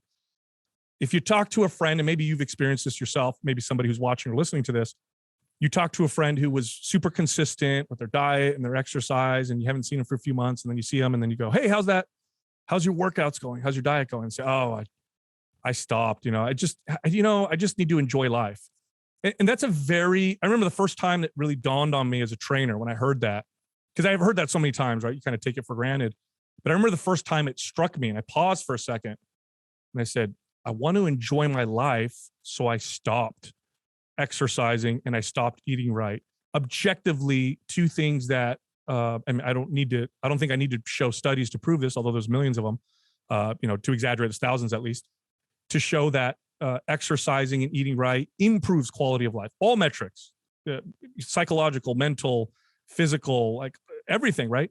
And yet people say quite often, I stopped because I wanted to enjoy my life. How is that possible? How can we make sense of that? Well, if exercise was a punishment for you feeling, fat, disgusting, gross, whatever, if your diet was restrictive, punishing yourself because I can't eat this way, I don't look good or whatever. Well, yeah, I mean, eventually you rebel against that. And I use the word rebel quite literally, because when somebody goes off a diet, it's not like they go eat one cookie, right? They go and eat a whole box of cookies. It's just like a kid that rebelled against their parents. Like they don't go and, try one thing that they're not supposed to do. They go off and they go crazy with it. And you wonder, why are we doing this up and down? We are going into it the wrong way. If you go to the gym and you think to yourself, I'm going to take care of me today. It's like, I need to take care of me. My body needs to be, I deserve to be taken care of. I deserve to have good mobility and to feel good through health. Then not only are you more likely to maintain that because you're taking care of yourself. Here's the best part. You're far more likely to exercise appropriately. You're far less likely to overtrain. You're far less likely to hurt yourself, right? If you go to the gym and you're tired, you're stressed out, how are you going to take care of yourself? I'm going to go easy. I'm going to walk. Maybe I'll use the sauna. Maybe I'll do some stretching, right? Now exercise becomes this incredible tool to improve your quality of life, regardless of the context of your life in the moment. So that means it could be stress relief. It means you could be exciting and you're hitting new PRs in your lifts and you're running faster than you did before. It means you can go in there to make your joints feel better because they're stiff. It can mean a lot of different things. But yeah, we enter into it the wrong way. The fitness media space doesn't help because we prey on the self-hate, right? You're not sexy enough. You don't look good enough. And when you go into it the wrong way, you're bound to fail. And the statistics show this. 80% of people will stop whatever routine they're doing or go off their diet within the first year. And I would venture to say within 3 or 4 years, it's probably closer to 90-something%. I think the fail rate's almost 100%. Holly had posted something, your wife had posted something, I can't remember, like a couple months ago, and I wanted to make sure that we brought it up because sometimes, the post was about showing up even when you're tired. I can't remember exactly the context, but she was reviewing a study about, I think it might have been perceived rate of exertion and training. And it was such a compelling study. And I remember, and you mentioned, sometimes I go to the gym and I'm like, I don't want to be here. What's the secret to staying motivated? I'm not, I wanted to make sure that we bring this up because I think that there are many days that I don't want to, I'm tired, kids woke me up, whatever, I have a deadline, whatever it is. But I always feel better after I train. Maybe I'm right before my cycle begins. I'm like, okay, I don't have it in me. Like I'm like a 6 out of 10, let's say today. But I still go and do it. I always find that when I think I'm tired and then I go down to the gym, it's often I'll have a new PR. I don't know why, but it's often where and maybe that's a comment on my own autoregulation. Maybe I'm not really connected as well as I should, but I always find that whenever I think I'm tired and I'm like, that little voice is like, maybe you should just skip today. Whenever I go, I always my mood is always better. I'm always better off. I'm never like, God, I should have never went. I think that's the point, right? Like very few people, when you do something that is good for you, even if you don't feel like doing it, it actually feels even better when you didn't feel like doing it, but you do it anyway. Like you get that, not only do you get the physiological benefit, but you also you find out something about yourself. Yeah. Right? And you walk out feeling good about yourself. I didn't want to do this, but I did it. Yeah. And I think that goes for, several other things. Obviously you can go down the rabbit hole with this stuff, but when they talk about you get up in the morning and just, start out and make your bed. or, do something that's a net positive, right? It just, you feel a little bit better about yourself. And I think the same thing for exercise. Now, that's not saying you can never take a day off. Like I auto-regulate where, for example, especially now that I'm, 40 years old, I've dealt with several injuries in my powerlifting career. If I just flew on a 6-hour flight and I got in at, 8 p.m. and I didn't sleep much the night before, well, maybe now is not the time to go in and try to deadlift. You know what I mean? Like I'll move that to a different day, but I know I'm going to do it on a different day because I know that's part of what I do. But it's, especially when you're still establishing those habits, it is so important to show up even when you don't want to. Like now, if I miss a workout, I don't even worry about it because I know like it wasn't me. I'm going to do it. It just, I'm just going to do it on a different day. But if you're just getting into establishing those habits, it can be so easy to say, well, I'm not feeling it today. I'll do it a different day. But then that starts to compound and then you start to feel worse about yourself. Now, I don't want to go in. So I think especially when you're in that first, few months of establishing those habits, you almost have to force yourself to do it, to just show yourself that you can get through it. And like you said, nobody walks out of the gym going, oh man, I really hate that I did that. I feel so much worse now. All right. If you enjoyed that conversation, you are going to love the next video that I have queued up for you. We are going to be talking about eating for energy, mental clarity, and weight loss. It's right there. Manufacturers feed us so many lies, and it's not just the manufacturers. The government is telling us to do that because the government is lobbied by the manufacturers.